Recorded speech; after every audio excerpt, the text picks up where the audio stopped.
namoyish etilgandan so'ng va o'zi burchagan. Mana endi yuqoridan uzatma amalga oshirilyapti. Birinchi gol do'stlar. Hisob ochildi.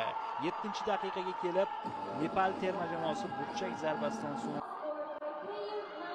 9 nafar oq libosdagi futbolchi jamoa yo'llanmani qo'lga kiritib bo'lgan. Qolgan 8 jamoa bilan jam 12 ta jamoa 3 guruhga bo'linib turadi. Ishtirokni boshlaydi. Mana bu uzatma.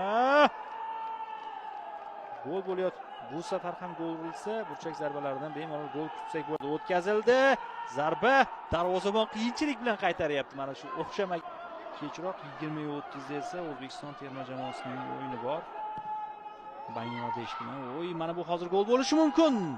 Darvozabon qaytardi. Ikkinchi temp. Yana bir imkoniyat va gol do'stlar. 2-0. Jamoa yetakchisi Sabitra Bxandari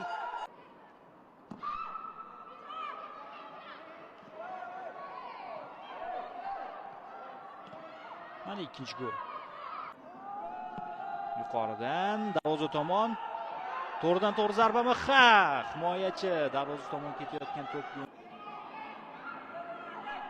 uzoqdan yo'llangan zarba darvozabonning qo'liga bordi. To'p yo'qotildi Shri Lanka tomonidan. Chap qanotga uzatma. Yerlatib uzatib bersa kerak. Uzatma ham golga aylanib ketishi mumkin edi. Bor. Zarba yo'llandi darvoza tomon va 3-gol. Chiroyli gol urilyapti standart vaziyatdan. Ha, zarba kuchsiz. Lekin gol namoyish etilgandan so'ng yaxshi pas. Qaytimi bo'lishi kerak. Bxandari 3-0. Mana endi chiroyli gol urilyapti. Zo'r pas bo'ldi va zo'r zarba bo'ldi.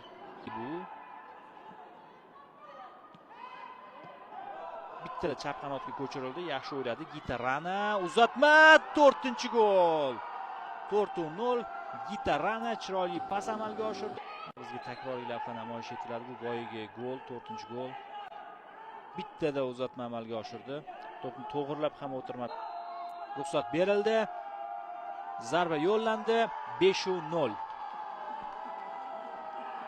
Gitarda 6-golni ko'ramizmi? Ko'ramiz. Ha do'stlar. 6-gol. Kutib oling.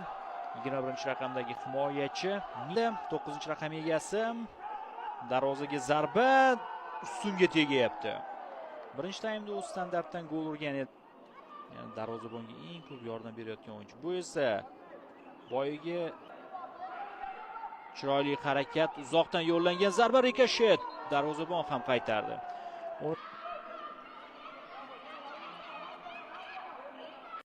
Yosh, ikkinchi qavatda orqali yana uzatma. Mana gol, 7-si. Gol urilyapti. Stadionga tashrif buyurgan muxlislar, lekin nepallik kadrda ko'rayotgan ishqibozingiz.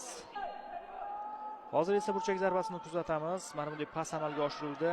Rayning zarbasi balanddan ketmoqda. Yaxshi kombinatsiya. Imkoniyat bor 8-golga. Juda ham aqlli o'ynadi. Zaxiradan qo'shilgan Puchta.